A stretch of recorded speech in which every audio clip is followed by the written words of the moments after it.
Dan untuk mengelaborasinya sudah terhubung lewat sambungan Zoom dengan Direktur Pusat Studi Konstitusi Pusako, Fakultas Hukum Universitas Andalas, Ferry Amsari. Selamat sore Bang Ferry.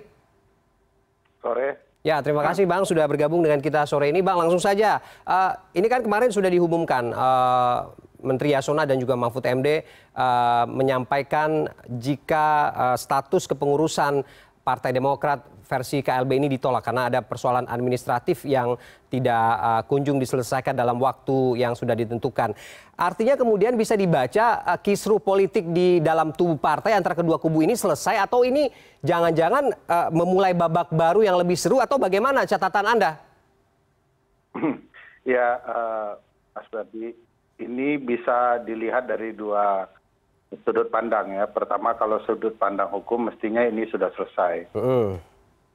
Karena sesuai dengan ketentuan Undang-Undang Partai Politik, seluruh proses perselisihan partai harus dilakukan di internal partai, itu Mahkamah Partai. Ya.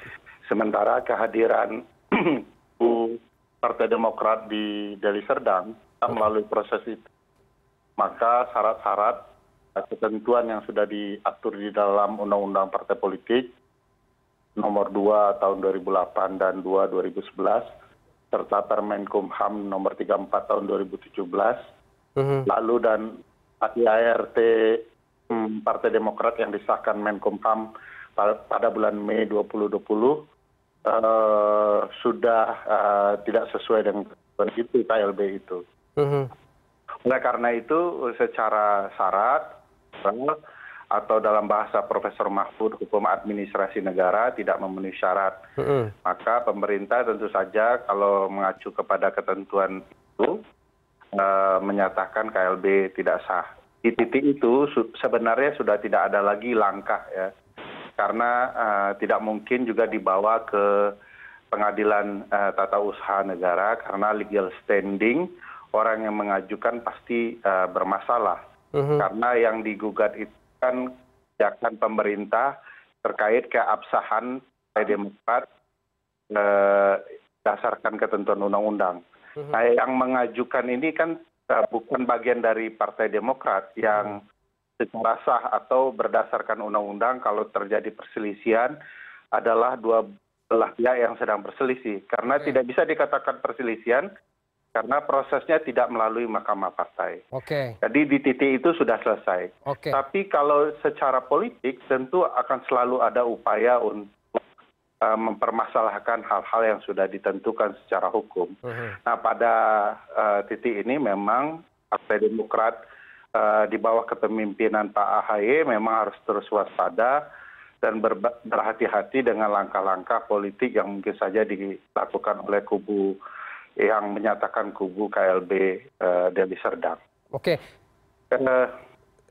Bang Ferry, tidak selesainya secara hukum begitu, apakah kemudian termasuk juga pengajuan gugatan ADART yang secara undang-undang partai politik juga dibolehkan begitu? Ini juga tidak akan membuat pengaruh apa-apa?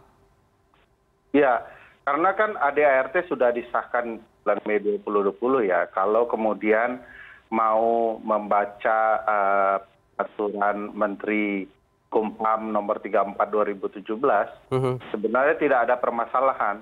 Kan pihak-pihak di luar anggotaan partai tidak bisa kemudian menggugat ADART partai orang lain begitu ya. Nah, pada titik ini berat bagi kubu Pak Muldoko untuk melakukan itu. Jika peradilan kemudian memang berpegang teguh kepada undang-undang dan peraturan perundang-undangan yang berlaku. Tapi sekali lagi langkah politik semua bisa saja terjadi, termasuk juga mengajukan gugatan ke Petun, walaupun secara peraturan perundang-undangan menurut saya tidak boleh terjadi.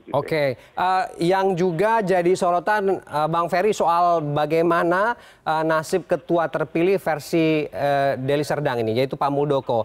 Dan berikut juga anggota kepengurusannya Partai Demokrat ini yang kemarin juga sudah berdarah-darah lah begitu ya.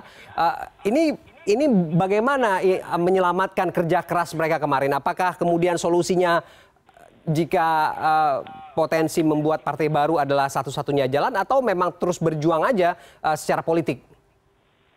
Ya, kalau tujuan berkumpul berserikatnya demi kepentingan partai membentuk partai politik, mestinya Pak Muldoko dan tim dan kubunya membentuk saja partai politik baru yang berjuang sesuai dengan visi misi Pak Muldoko dan tim itu.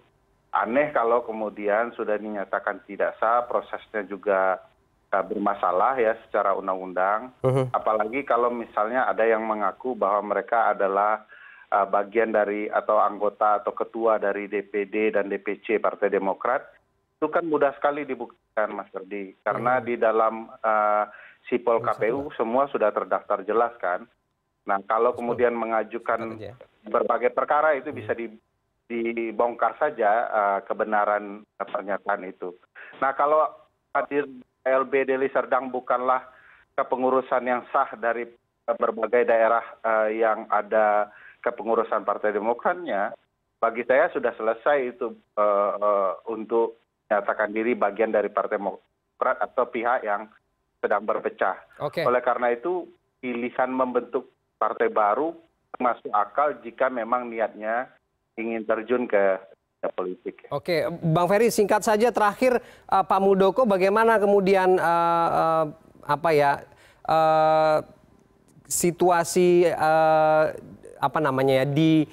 di dalam dirinya sendiri membacanya bagaimana? Karena kan dia memimpin sebuah lembaga begitu ya, dan apakah akan menjadi beban buat pemerintah begitu karena memang beririsan sekali atau business as usual aja?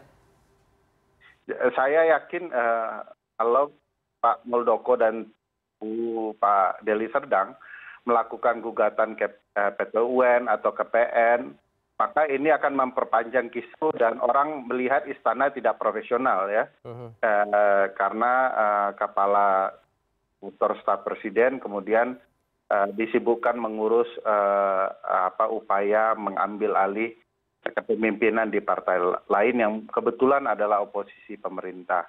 Nah, ada baiknya memang Pak Muldoko betul-betul berpikir untuk hal yang lain, supaya juga arah Tuhan itu tidak kepada pemerintahan Presiden Jokowi. Kan kasihan ya kalau betul-betul Presiden tidak terlibat di dalam berbagai proses terkait Partai Demokrat ini.